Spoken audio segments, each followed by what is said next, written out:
როგორც საჭირო. ამიტომ ეს თვითონ დავამკვიდროთ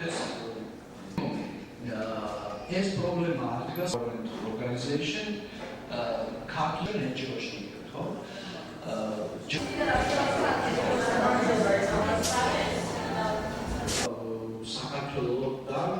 საქართველოს ურთიერთობის დარგში მომუშავებას. რომლის მიზანი არის კომუნიკაციის გაუმჯობესება საზოგადოებრივ ორგანიზაციებსა და ჟურნალისტებს შორის.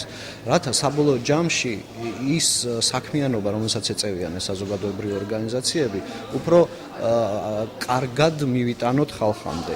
იმიტომ რომ პრობლემაა, კვლევები აჩვენებს, რომ დიდი პრობლემა არის თვითონ ამ საზოგადოებრივი, ანუ არასამთავრობო ორგანიზაციების იმიჯი, ნდობა მოსახლეობის მხრიდან ამ ორგანიზაციების და მათი საქმიანობის მიმართ და ჩვენ ვთვლით, რომ ამის მთავარი მიზეზი მაინც არის არაინფორმირებულობა მოსახლეობის და არასწორი კომუნიკაცია. ძალიან ხშირად იმართება დისკუსიები, ძალიან ხშირად არასამთავრობო ორგანიზაციების მიერ მოწოდებული მესიჯი არის ყოველთვის გაშუქებული და მაგრამ მიუხედავად ამისა, რა თქმა უნდა, არსებობს რაღაც ხარვეზები, რომლის გამოსწორება ძალიან კარგი იქნება და ძალიან მნიშვნელოვანი იქნება.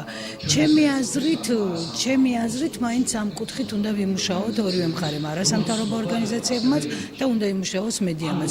იმიტომ რომ ეს თანხმედრა აუცილებელია და ამის გარეშე სამოქალაქო საზოგადოების განვითარება ვერ მოხერხდება. ძალიან ხშირად არასამთავრობო ორგანიზაციები მუშაობენ ისეთ თემებზე, რომლებიც აწუხებს ვიწრო ჯგუფს, მაგალითად სტიქიით დაზარულებულები, ეკომიგრანტები, დევნილები შეიძლება იყვნენ საკმაოდ ფართო ჯგუფები, თუმცა არ მოიცავდნენ მთლიანად საზოგადოებას. შესაბამისად, მნიშვნელოვანია, რომ არსებობდეს საზოგადოებრივი შეკვეთა, საზოგადოების უმრავლესობა მიცოდეს ამ პრობლემების შესახებ და თანაუგრძნობდეს, რათა ხელისუფლებამ გადაწყვიტოს აღნიშნული პრობლემები.